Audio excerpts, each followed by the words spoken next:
Shadia!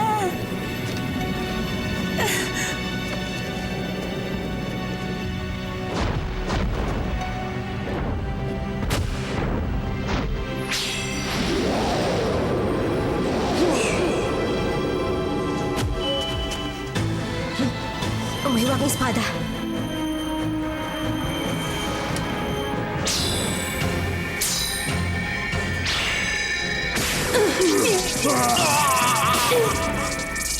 Bakit? Gusto bang kunin ng espada ang buhay ni Gonchung?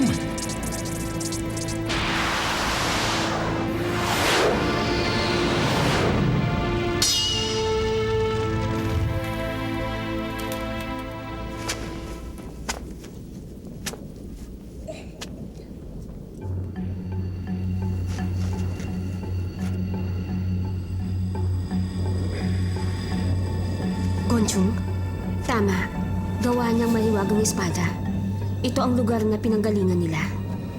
Ito rin ang bayan na pinagmulan ng mga sawing magkasintahan. Ikaw ba si Hangyep? Paano mo ako nakilala? Iisa lang ang taong nakakaalam. Nang tungkol sa makapangyarihang bugtong, ikaw lang. Totoo? Ikaw si Hangyep? Kilala mo ba ako? Nagkita na tayo. Ibig ko sabihin, noong nakaraang 6 na nahabang buhay. Pero ngayon lang, sa buhay na to. Muway? Tama ka, ako ang lalaki. Na talagang ayaw mo makita. Ako naman ang ayaw mo makita. Nagdadalawang isip na ako. Hindi ko akalain ng anak ni Sheka ay isang magandang babaeng hindi maaaring makalimutan. Sayang naman. Bakit sayang?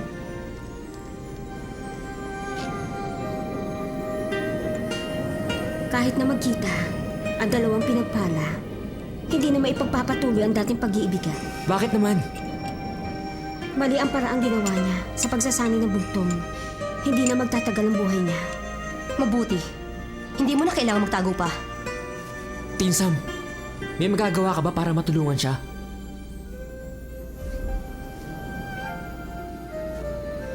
Ikaw ba si Tinsam? Ito ba ang bayan na walang luha? Tama ka. Ito ang bayang walang luha. Paano kayo nakarating dito ng amo mong si Shadia?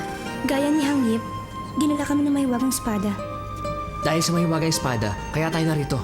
Ang hindi ko maintindihan ngayon ay kung bakit sa bayang ito tayo dinala ng espada.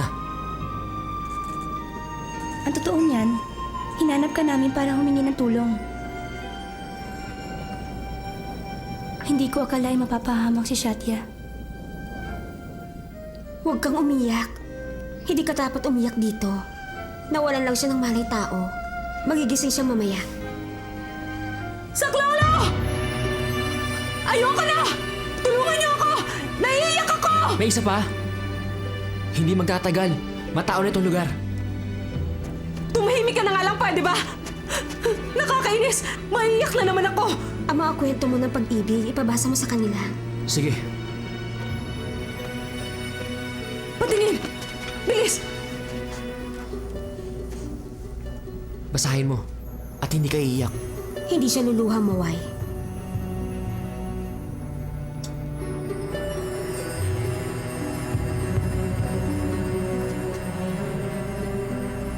Tumitindi na naman ang kalukutan dito. Si Gonchung, buhay pa ba siya? Kung madaling patayin si Gonchung, hindi na walang luha ang bayang ito. Tulungan mo sila at sumunod kayo sa akin. Sasama ka ba? Aalis na ako. Nang dalhin tayo ng espada rito, nagsara na ang daanan. Kung wala ang espada bilang gabay, kahit ako hindi makakaalis.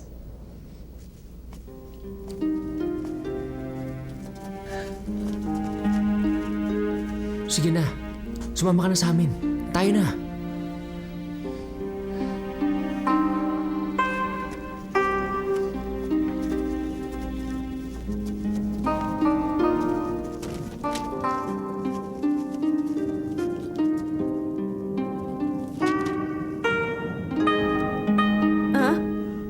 Hintay! Huwag niyo ako iwanan! Sandali lang!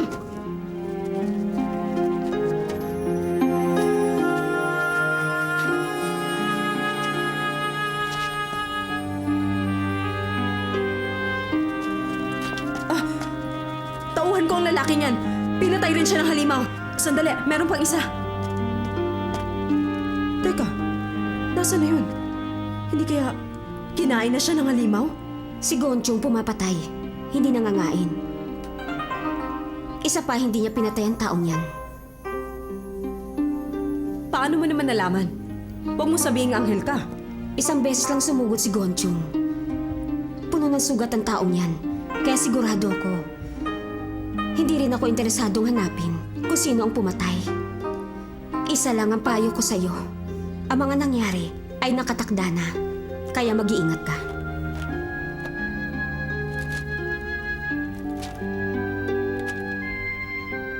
Naku, mauubusan na ako ng babasahin. Ang mabuti pa, sumulat ka. Eto, para sa'yo.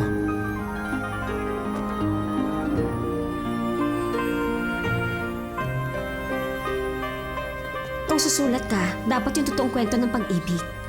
Kung hindi, may mangyayari sa'yo. Huwag kang mag-alala. Sa dami ng mga lalaki na nanligaw sa akin, siguradong hindi ako mauubusan ng isusulat. Hindi ko matatapos yon kahit nabigyan mo ako ng 1 linggo. Sana nga lang hindi mo nakawin kapag naramdaman mong maiiyak ka na.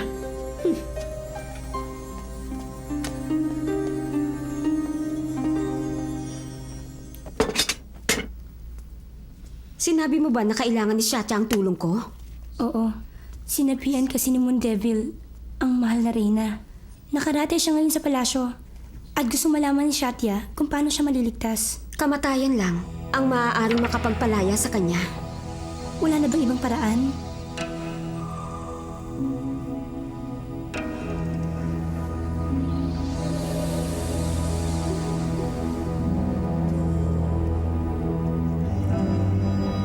Sumunod kayo sa akin.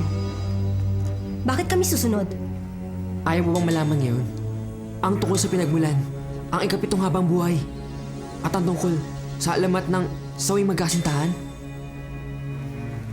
Walang mortal o immortal ang nakakaalam ng katotohanan. Ikaw pa kaya? Hangip, hindi pangkaraniwang mortal si Tinsam.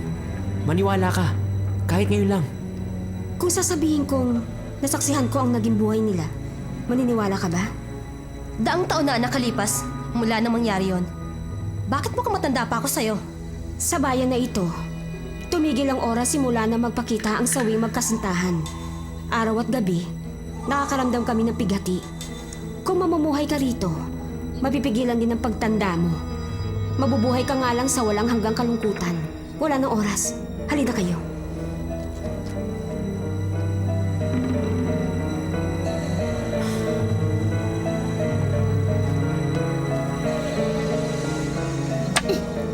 Napakasinungaling niya. Sinungaling ka! Ay, ano kaya ang isusulat ko tungkol sa pag-ibig ko?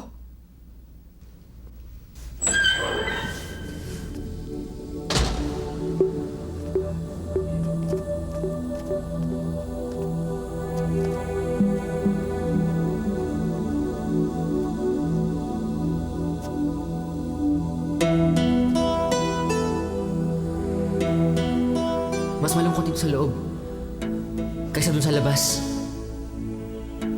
Dahil ang pinagmulan ng kalungkutan ay ang espadang gawa ni Gonchong. Narinig niyo na ba ang kwento ni Gonchong at Mokshe? Sina Gonchong at Mokshe ay kapot na gagawa ng espada noon. Naghahanap sila ng pinakamagandang bakal na gagawing pinakamatalim at pinakamakinang na pares ng espada sa buong mundo. Pero ano man ang gawin nila, hindi nila mapatalim ang espada gaya ng inaasahan nila. Inalay ni Mokshe ang sarili niya para mabuo ang mga espada at dahil sa pagkawala ng minamahal, nagpatiwakal si Gonchong. Nauwi man sa trahedya ang kwento ng pag-ibig nila. Nagawa nitong ipakita ang magandang katangian ng mga mortal. Pero ang espadang yan, bakit nagbibigay ng sobrang kalungkutan? Dahil ang alamat ay pinaikli para madaling ikwento. Kung nagkatuluyan sila at nagsama bilang mag-asawa, hindi nakakalat ang kwento ng sawing magkasintahan.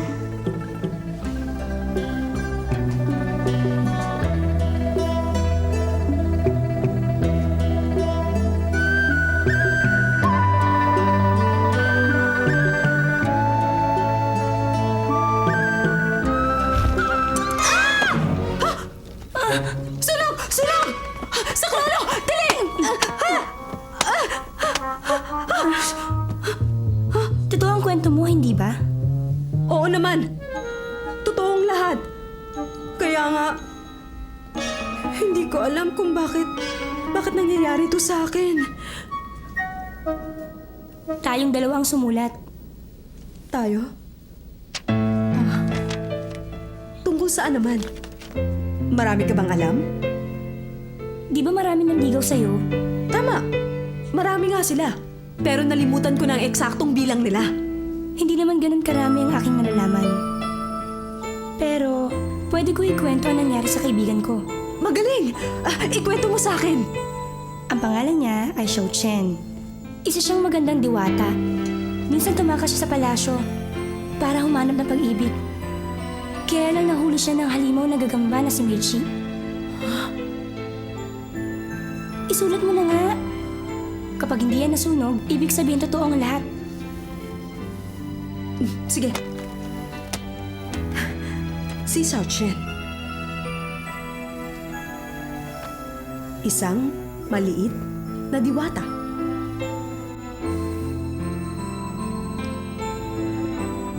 Ang kwento ni na Mokshe at Gonchong. Nangyari sa bayan na ito maraming taon na ang nakalipas. Isang matandang lalaki ang pinuno ng syudad. Kilalang kilala siyang manggagawa ng espada. Anak niya si Mokshe. Estudyante niya si Yatjik at si Gonchong.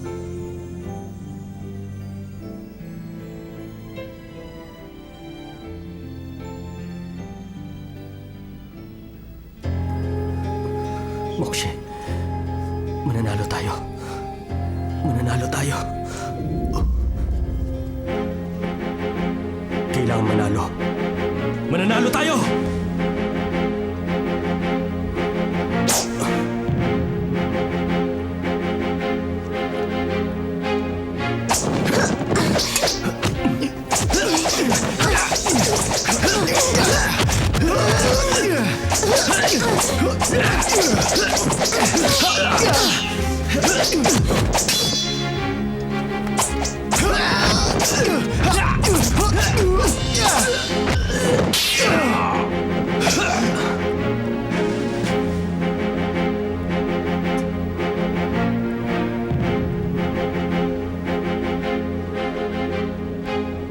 Talagang humuhusay ka na, Gonchong. Nababantayan mo na ngayon ang espadang tinlong ko sa 10 labanan. Ang yabang mo, huwag kang ganyan. Mas matanda naman siya sa'yo, diba? At yan ang mga espada mo. Pantaboy sa demonyo. Wala yung kwenta. Mas matalim ang espada ko. Ah!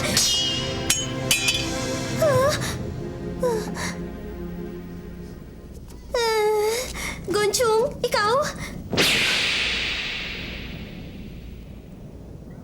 Ang espada mo talaga ang pinakamagaling. Sa tingin ko, darating ang araw. Magiging pinakamagaling kang manggagawa ng espada. Hindi na mahalaga sa akin yun. Pasensya ka na. Nabali ko ang espada mo. Ililibre na lang kita ng alak mamayang gabi. Isa lang ang gusto ko. Ang makasama si Mokshe. Ikaw talaga? Masyado kang pilyo. Hindi ako nagbibiro. Patutunayan ko yan, Mokshe.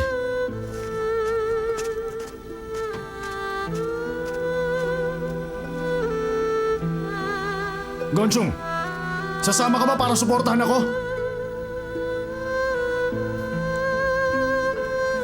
Siyempre! Kapwa umiibig si Gonchong at Yatjik sa dalagang si Mokshe. Iniwan ng matandang lalaki ang espada ng katarungan. Bago pa siya mamatay, nangako siya na kung sino man na makakagawa ng espadang babali sa espada ng katarungan, siya ang magiging bagong pinuno at mapapangasawa ng anak niyang si Mokshe. Ginaganap ang paligsahan ng pataliman at patibayan ng espada tuwing 15 araw ng buwan. Hindi naisip na matanda na magdadala iyon ng sumpa ng maraming taon. Kasama na ang sawing magkasintahan. Napakatalinong lalaki ni Yatjik pero mahina ang puso niya. Dahil alam ang kahinaan, hindi gumawa si Mokshe ng kahit anong ikasasama ng loob ng binata, lalo pa't panahon ng paligsahan. Kontento naman si Gonchong sa buhay niya. Maawain siya at maunawain sa kapwa. Kung darating ang araw na iiwan niya si Gonchong, alam niyang mahihirapan siyang kalimutan. Tulad ng binata, naniniwala din siya na dapat na ilihim ang pag-ibig. Tulad ng nararamdaman sa kanya ni Gochu na nauwi sa panghabang buhay na pagkamuhi. Minsan tinanong ko si Moxie kung gusto niya magtagumpay si Yatjik. Ang sabi niya, Diyos ko, huwag muna kayo magdesisyon para sa akin ngayon. yan na ang ika-4 ng pagsubok ni Yatjik at yun rin ang ika-4 ng pagkabigo.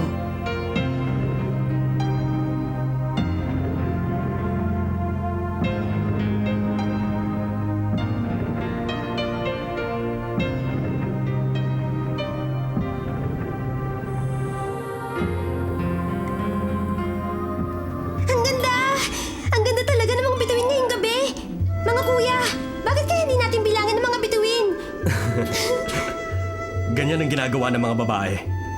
Kami naman nagpapakalasing ng husto. Tama yon. Di ko nabali ang espada.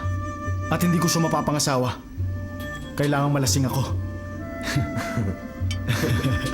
Sige, Gonchung. Ang mabuti pala, singin mo na lang ang taong yan. Para tumigil na sa kasasabi ng kalokohan. Ayoko. Binili niya to. Itatago ko na lang. Gagamitin ko para lasingin siya. Mga baliw, kapag nakakita ako ng bulalakaw, hindi ko papayagang makahiling kayong dalawa.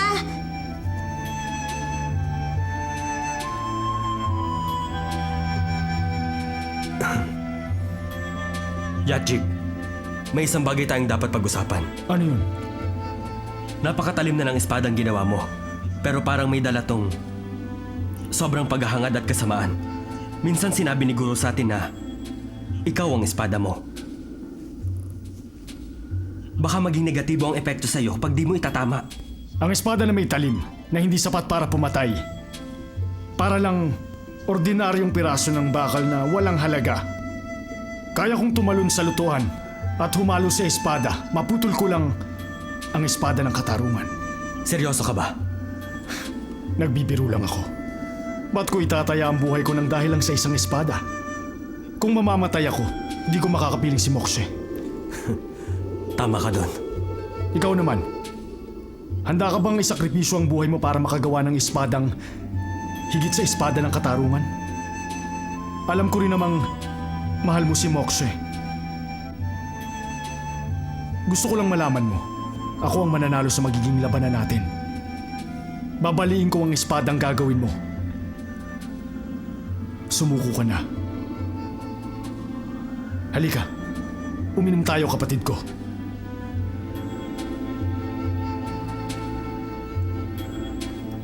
Tingnan nyo! Bulalakaw!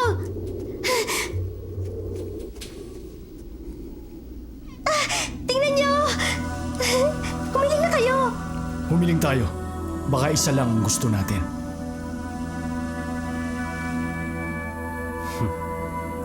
Isa. Dalawa. Tatlo! Hinihiling ko ang espadang babali sa espada ng katarungan!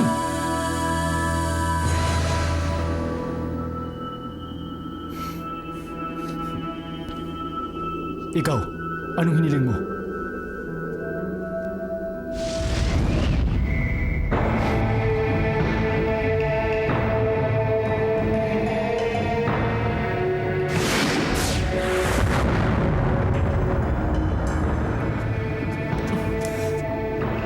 Pumunta tayo dun.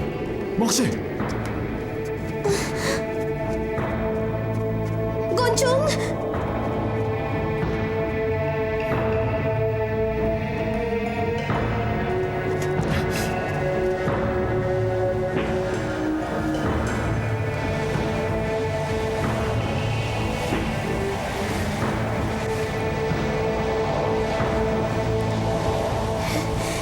Ang ganda.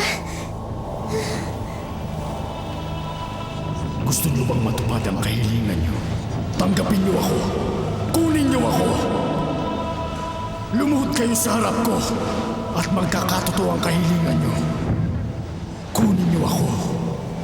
Nandito ako. Dalhin niyo ako sa inyo. Iuwi niyo na ako. Kunin niyo ako. Halina kayo! Tanggapin niyo ako. Sige na. Sige na.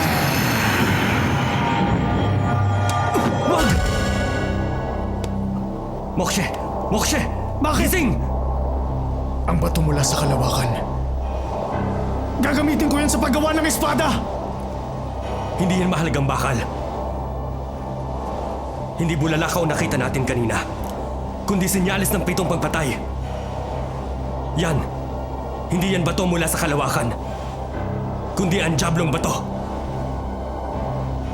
Minsan sinabi ni Guro, may ibang mortal na naninirahan doon sa ibang mundo. Noon, napakarami ng mga mundong pinaninirahan ng mga mortal. Pero nangamatay na. At karamihan sa mga mundong yon, naninirahan sa Diablong batong yan. Tama! Ikinuwento yun ni Ama sa akin. Kahit makagagawa ng pinakamatalim na pares ng espada ang Diablong batong yan, magiging biktima ng malagim na sumpa. Sumpa ng ikapitong habang buhay. Sumpa ng ikapitong habang buhay. Makapangyarihan ng batong yan? Kung makakagawa ng ganong klaseng espada, malaking tukso yan sa lahat ng gumagawa. Gonchong, kung gusto mo akong matalo ng espada mo, ang batong yan ang pag-asa mo.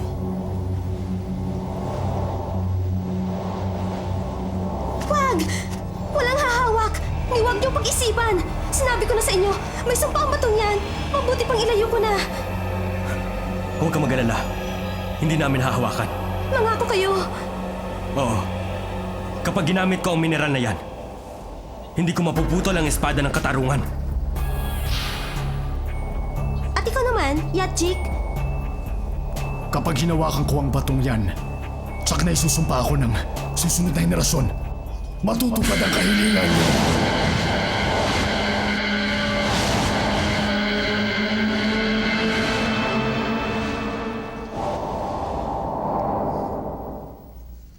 Halika, iuwi mo ako. Gusto mo bang matupad ang kahilingan mo?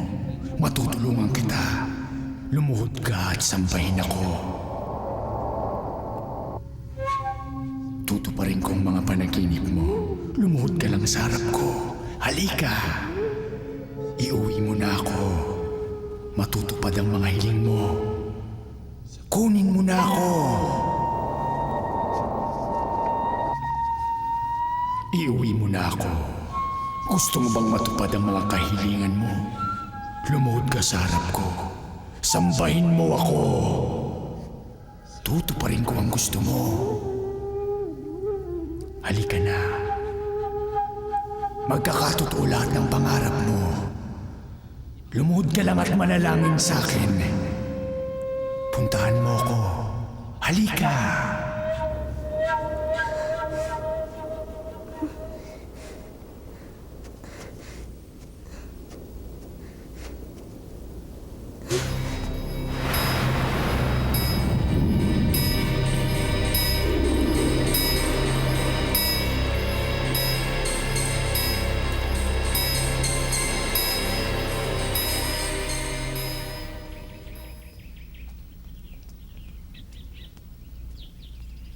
Mokshe, hinahanap ka namin.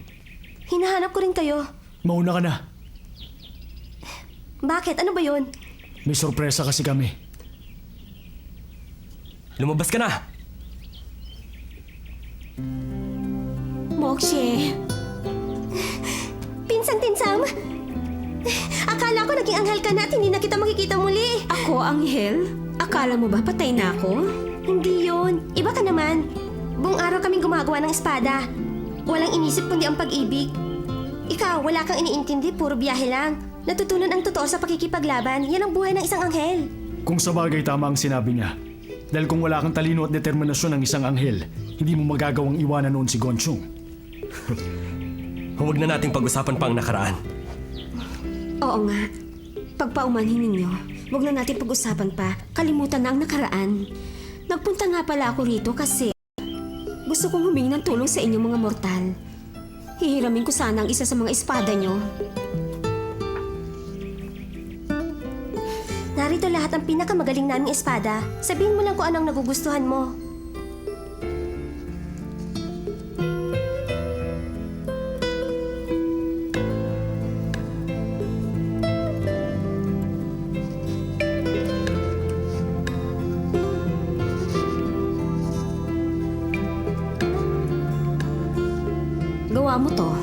ba ako, Jake? Kapareho ng espada ang may likha sa kanya. Talim at kagustuhan ng pumatay ng taglay nito. Kaya hindi ko kailangan ito. Jake, pwede mo ba itong tandaan? Makakaasa ka. Hindi ka dapat humingi ng labis. Naiintindihan ko.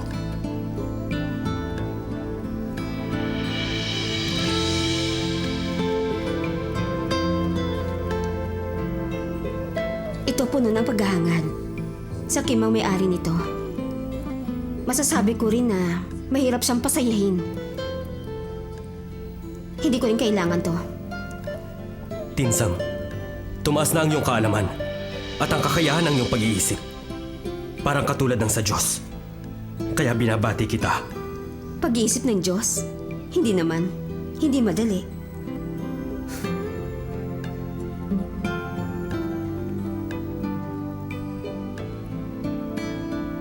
Yan ang espada ko. Alam ko.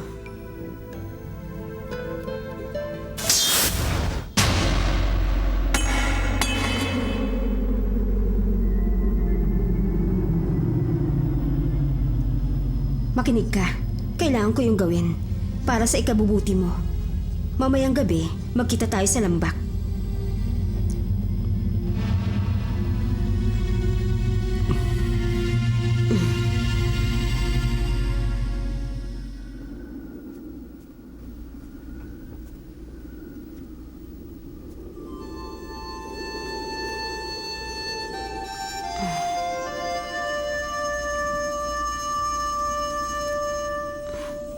Nahuli ka? Magkasama lang kaming uminom sandali ni Mokshe. Pasensya ka na. Ganun naman talaga siya. Makasarili pero lagi masaya. At ikaw? Matagal ka na rin namumuhay ng masaya. Mukhang perpekto na ang iyong kakayahan. Matagal bago mo naalalang nandito ako. Malamang may kung ano kang iniisip. May mga bagay akong hindi nalilimutan. Hindi mo naman siguro tinutukoy tayong dalawa. Kailangang intindihin mo.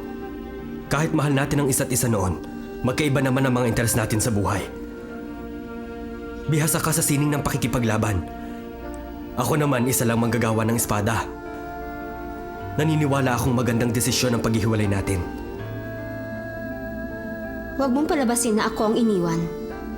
Nalimutan mo na ba? Ako ang nakipaghiwalay. Tama ka. Ngayon umiibig ka na kay Mokshe. Hindi ba? Ano naman? Wala akong kakayahang baliin ang espada ng katarungan. Nakita mo kung gaano kadaling baliin ang espada ko. Mali ka. Bukod sa mas mataas kay Jake, ang kakayahan mo, may potensyal ka pang malampasan ng iyong guro. Ang lihim ng matanda sa paggawa ng espada, may puso ito. May emosyon. Sa inyong ang tatlo, nararamdaman ko, ang espada mo ang may pinakamatinding pag-ibig. Kaya nga lang, mahirap gamitin. Hindi ka kasi sigurado sa mga emosyon mo. Kapag hindi mo ginamit ng tama, ang emosyon ng pag-ibig, maaari itong mauwi sa pagkagalit. Pag nangyari yon, magiging halimaw ka. Halika, may ipapakita ko sa'yo.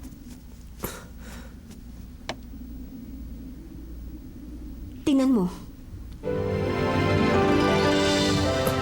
Ito ang ika-anim na elemento. Tama ka. Magagamit mo yan sa paggawa ng pinakamagaling na sandata. Ipinakita ko sa'yo para hilingin gumawa ka ng espada ng tunay na pag-ibig. Ako? 500 milya ang layo ng gubat. Sa gubat ng alaala mo makikita ang mahiwagang balon. Ang pipigil sa masamang enerhiya ay espada ng tunay na pag-ibig. Naniniwala ako magagawa mo. Napakalaking tungkulin yan. Naniniwala ako sa pinili ko. Ikaw lang ang maaari makagawa nun. Maharap man sa matinding kalamidad ang mundo. Ikaw lang ang makapagpapasya kung mabubuhay o mamamatay ang lahat.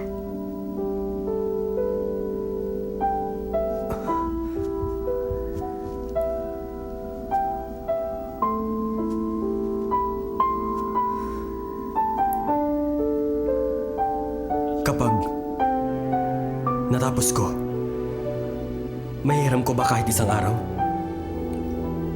Para saan? Gusto ko lang baliin ang espada ng katarungan.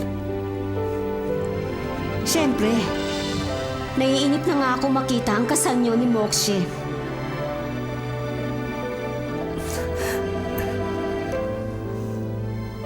Salamat.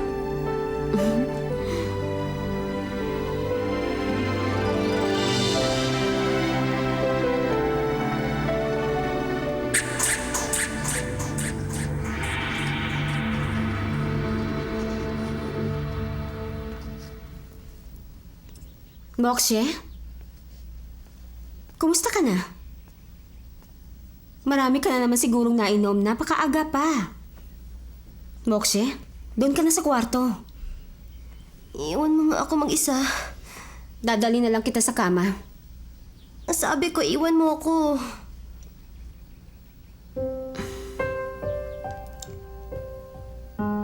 Mokshe, bakit? May problema ba? Nalulungkot ka?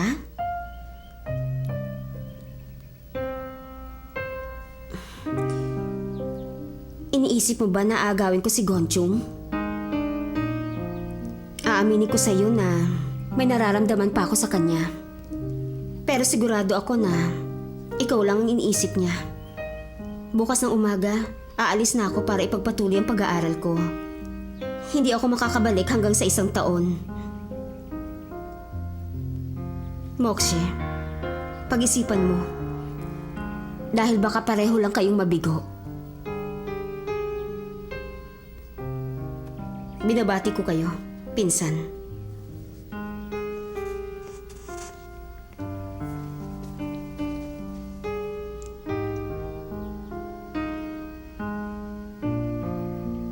Salamat, pinsan. Salamat.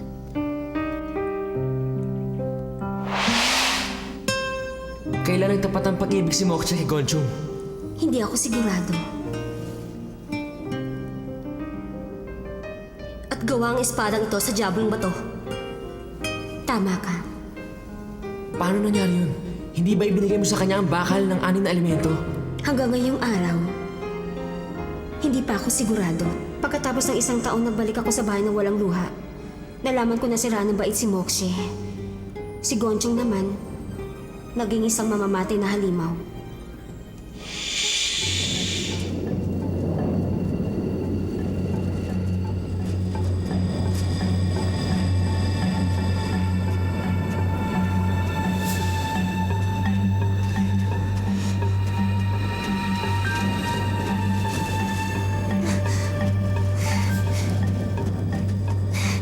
Tinsam, nagbalik ka. Ano ginagawa mo rito? Ano nangyari? Bakit ganito ang itsura ng bayan? Pinsan ko. Ang bayan ng walang luha.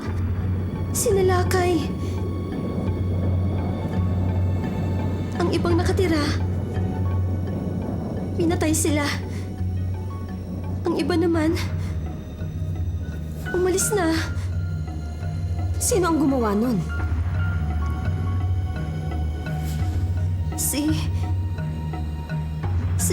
Huwag kang umiyak. Sabi mo sa akin kung sino ang pumatay sa kanila. Ako umiiyak? Naiiyak ako. Tinsam, sumama ka na sa akin. Darating na siya. Takbo!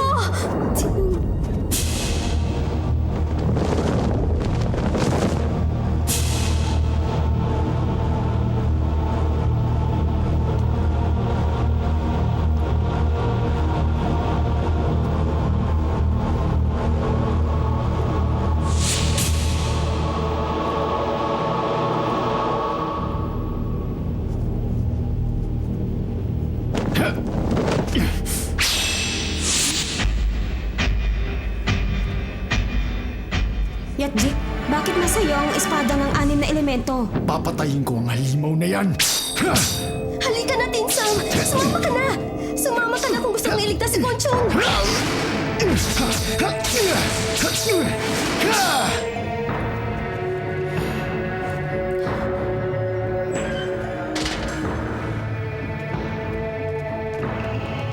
Mokshe, ano ba nangyari kay Gonchung? Sabi mo nga sa akin. ko. Kasalanan ko. Ang espada ng katarungan. Gusto niya kasing baliin yun eh. Ginamit niya ang diablong bato. Sinaniban siya ng diablo. Kahit ikaw, hindi mo na siya maliligtas. Bakit hindi niya ginamit ang mahiwagang espada? Ha? Nagbukas din sa trahedya yun dahil sa akin. Pero di bale. Nakaisip na ako ng paraan para matalo ang halimaw. Gagamitin ko ang natitirang diablong bato para makagawa ng isa pang espada. Matatapos ko na ngang gawin. Tulungan mo ako para sa huling hakbang. Bakit? Bakit mo ginamit ang diablong bato sa espada? Hindi mo ba alam na isusumpa ka at aabot yun sa ikapitong habang buhay? Kailangan ko ang tulong mo para matapos ang sumpang ipinataw sa amin. Gamitin mo ang espada para patayin si Gonchong at para matapos na ang paghihirap dito. Nagmamakaawa ako, Tinsam. Ipangako mong tutulungan mo kami o hindi makukumpleto ang espadang yan.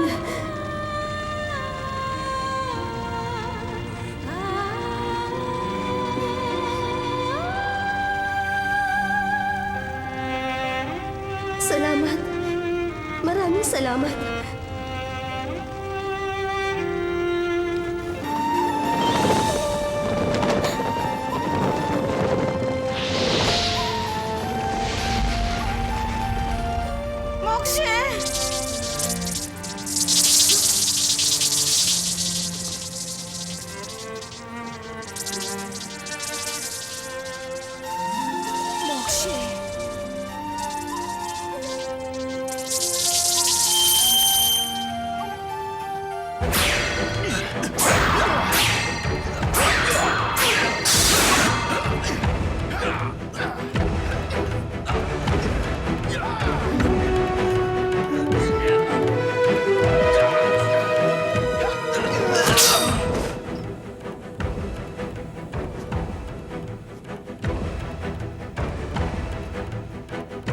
Patay na si Mokshe. Anong nangyari? Bakit siya namatay? Ayaw na niyang magkamaling muli si Gonchong. Inalay niya ang sarili niya para sa espadang ito. Nagpakamatay siya. Kaysa makasal sa akin. Bakit? Bakit? Naputol ko ang espada ng katarungan. Ako ang nagwagi. Ako ang dapat pakasalan ni Mokshe. Bakit nagpakamatay siya para lang sa halimaw na yan? Bakit niya ito ginawa sa akin? Bakit Tinsam? Bakit? Bakit, Diyos ko? Ito ba ang aking tadhana? Huwag kang ganyan. Di dapat maging poot ang pag-ibig mo sa kanya. Kakayanin ko ba? Na hindi mabuot kay Mokshe? Galit ako sa kanya ngayon. Kay Gonchong. At sa aking tadhana! Maghihiganti ako. Magdurusa sila ng 7 habang buhay. Sila ang sawing magkasintahan. Wala silang daranasin kundi pagkabigo. Magdurusa sila magpakailanman! Hindi ako titigil. Gaganti ako. Kunin mo ng buhay ko! Kapalit na sumpa ko!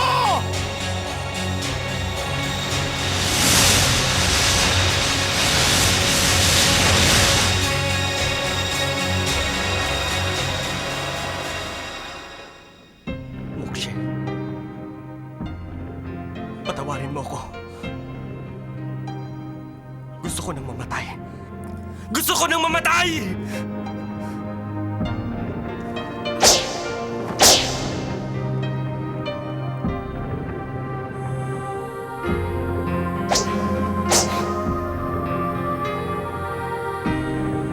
Dahil malakas ang demonyong sumanib kay Gonchong, hindi sapat ang kapangyarihan ng espada ni Mokshe para patayin siya.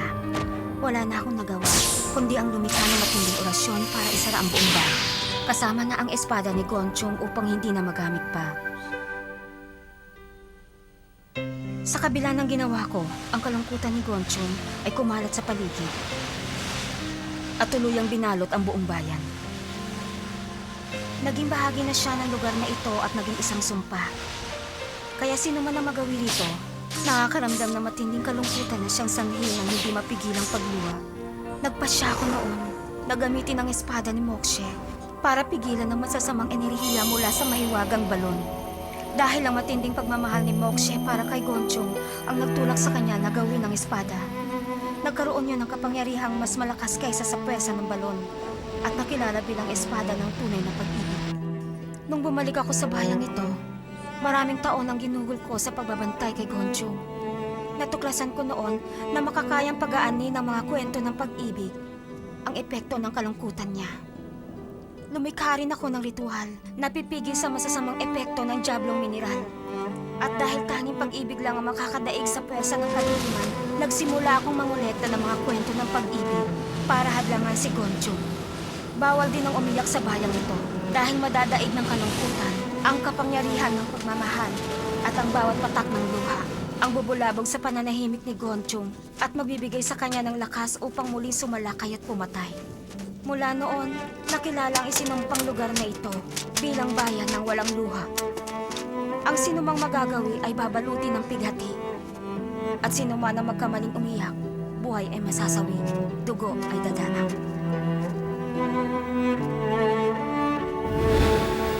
Kahit marami akong mga kwento ng pag-ibig, dumarating ang mga panahon na nauubusan ako ng kwento at naghahanap ako sa ibang mundo. Katulad nung makilala ko si Blue Demon. At ikaw. Pagkatapos magpasya ni Yatjik, napaghariin ng kasamaan sa kanyang puso, anong nangyari sa kanya? Siya ang naging unang emperador ng Palasyong Itim. Kailangan ng mga immortal na makuha ang sawing magkasintahan para masakop ang mundo ng mga tao. Gamit ni Xia ang espada ni Yatjik na gawa sa metal na may 6 na elemento. Pero dahil sa masama si Yatjik, naging sandata yon ng kasamaan. Ang espada ni Mokshe, ang maaaring naging dahilan ng pagbabalik ni Gonchong. Pero, hindi ko maintindihan kung bakit dinila tayo ng espada ni Mokshe dito sa bayan ng walang luha. Masasagot lamang yan kapag nalaman natin kung bakit ginamit ni Gonchong ang Diablong Mineral sa paglikha ng espada niya. Siguro nga. Kung ganun, si Ling at Xiao Chen, ang reinkarnasyon ni Gonchong at Mokshe. Hindi ko alam. Hindi ko pa sila nakita. Ang ritual na ginawa mo, yun ba ang bugtong ni Yensam? Oo, itinuro ko yun. Sa nagtatag ng Yensam upang alisin ang puot sa 7 habang buhay na mangyayari lamang kung mangingibabaw ang pag-ibig. Pero nanatili kang bigo, hindi ba? Hangip, huwag ka naman ganyan. Tumahimik ka! Sumagot ka! Oo, nabigo nga ako. Pero ang nangyari sa'yo, hindi ka gagawa ng bugtong. Malaki ang kasalanan mo! Isang pagkakamali ang bugtong! Hangip, ikaw ang nagkamali. Matagal ako naghintay ng isang tao na matututuhan ng bugtong at mag-aalis sa sumpa. Tapos nakilala kita. Isang babaeng takot umibig kaya umiwas sa itinakda ng tadhana. Natatakot kang magmahal dahil ayaw mo masaktan. Paglabag yun sa prinsipyo ng bugtong, Hangip. Sinasayang mo ang pagkakataong maranasan ng tunay na pag-ibig. Tinsam, alam ko na meron din akong kasalanan. Unawain mo si Hangip. Tumigil ka! Bakit ka ganyan? Hindi ka matinag at walang pakiramdam. Hindi mo pinakikita ang tunay mong damdamin. Kung hindi ka nakakaramdam ng lungkot at kaligayahan, anong klaseng tao ka? Kahit patayin mo ko ngayon, hindi ka pa rin makakaalis dito. Isa lang ang solusyon para makalaya tayo ng lubos. Ang umibig ka kay Mowai sa lalo madaling panahon. Gagaling ka kapag lumigaya ka. Magagawa mo ng maayos ang bugtong. At matutulungan mo kami sa pag-api kay Gonchong. Isinama ko rito si Mowai para malaman niya ang nangyari. At mapag-usapan ninyo kung paano ninyo haharapin ang pagsubok. Pero sa oras na to, Hindi magiging madali sa inyo ang lahat. Sa ayaw at sa gusto nyo, nasa mga kamay nyo ang ikatatagumpay ng misyon.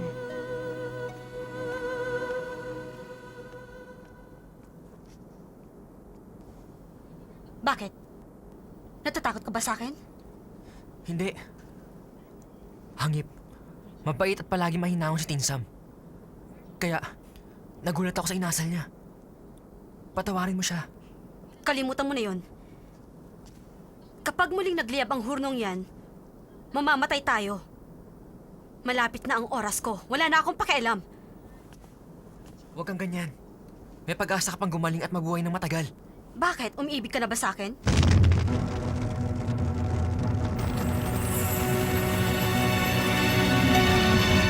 Sa bandang huli, magkasama silang umuwi. Huwag kang tumigil. Ano pa nangyari ka na Xiao Chen at Ling? Sige na, kinasal ba sila? Hindi. Dahil ang taong nagplano ng kasalan, ang siya rin pumigil sa kasal nila. Nakakainis. Sino ba siya? Kapag nakita ko siya, ipapuputol ko sa kuya ko ang ulo niya. Wala sa atin ang umiiyak. Ibig sabihin nun, nasa ibang lugar siya. Kung may kailangan ka, gamitin mo lang ito. Kapag may nangyari, tumakbo ka kagad.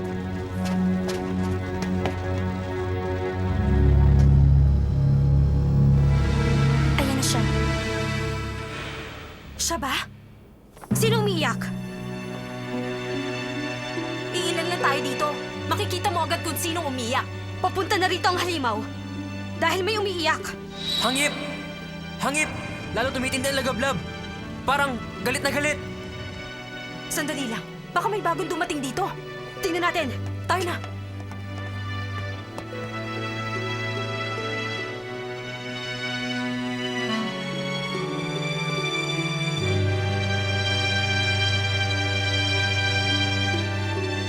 Mokshe, kukunin mo na ba ang buhay ni Gonchung? Bakit marami nagpunta rito? Anong dahilan? Hangip! Hangip! Narinig mo ba ako? Oo! Hangip!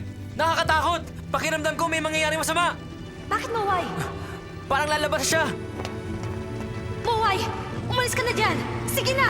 Lumabas ka na!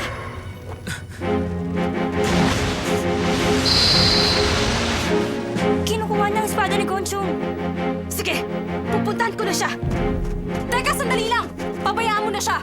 Baka mapigilan niya si Gonchun sa pagpunta dito! Hanapin niyo ngayon kung sino umiiyak! Baka wala naman. Rito ang umiiyak. Sumama ka sa akin! Saan ka pupunta? Sandali lang! Huwag mo akong iwanan!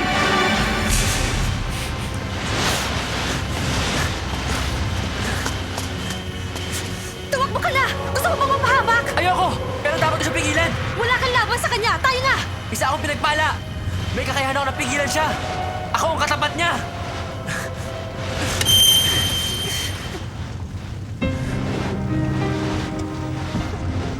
Pinagpala rin ako. Huwag kang tumunganga! Hilahin mo na!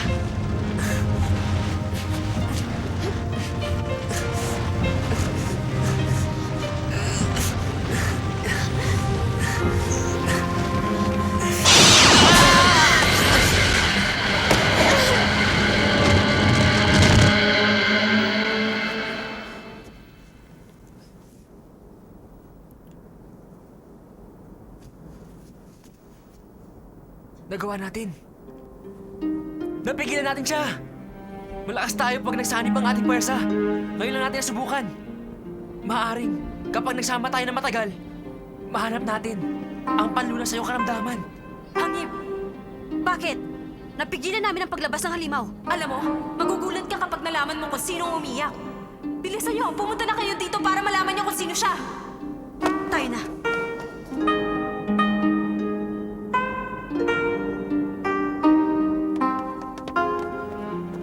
Si Shatia, umiiyak habang tulog. Siya ang may kasalanan. Shatia, ano ang iyong napanaginipan? Hindi ko matandaan. Basta isang panaginip na napakalungkot.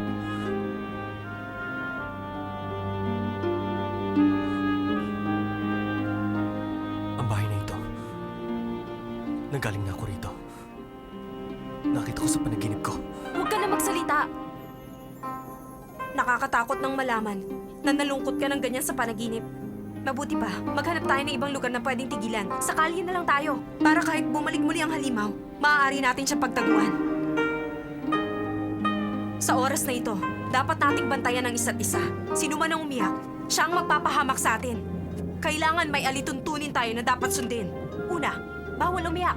Pangalawa, kailangan magsulat tayo ng mga kwento ng pag-ibig. Mas marami, mas maganda. Sige na, magsimula na tayong sumulat. Bakit sakali ako nagsusulat ng kwento? Kasi mas malawak ang kalye. Oras na sumulpot uli ang halimaw, mas madaling tumakbo at maghanap ng pagtataguan. Bakit ka namin pakikinggan? Dahil anak ako ng makapangyarihang tao.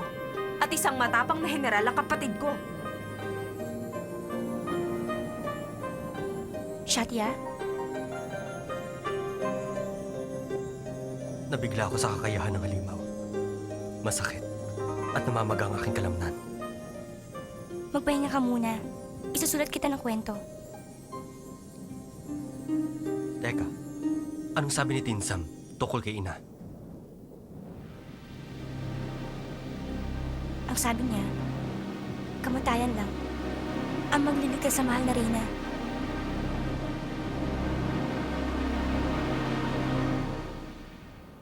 Teka, bakit hindi ka nagsusulat? Hindi ka ba nag-aaral? Mangmang ka ba? Yuki, kung gusto mo pang mabuhay, maupo ka lang at tumahimik. Ah, naalala ko na. Isa nga pala siyang taong batot walang pakiramdam.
Iligtas mo ko!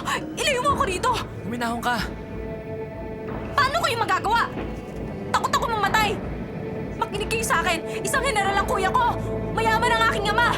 Maganda ako! At bata pa kaya hindi pa dapat mamatay! Ayon kay Tinsam, ang sinumang napadpad sa bayang ito, may tungkuling dapat gampanan.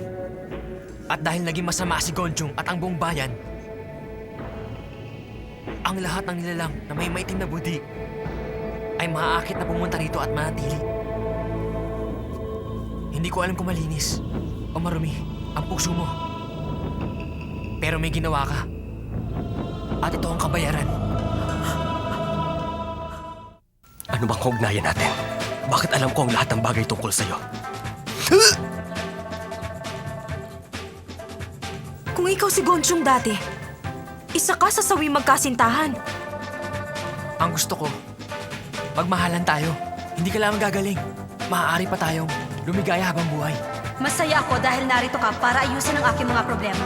Pero kahit magbalik tayo sa pagiging normal, mananatili pa rin tayong takot umibig at masaktan.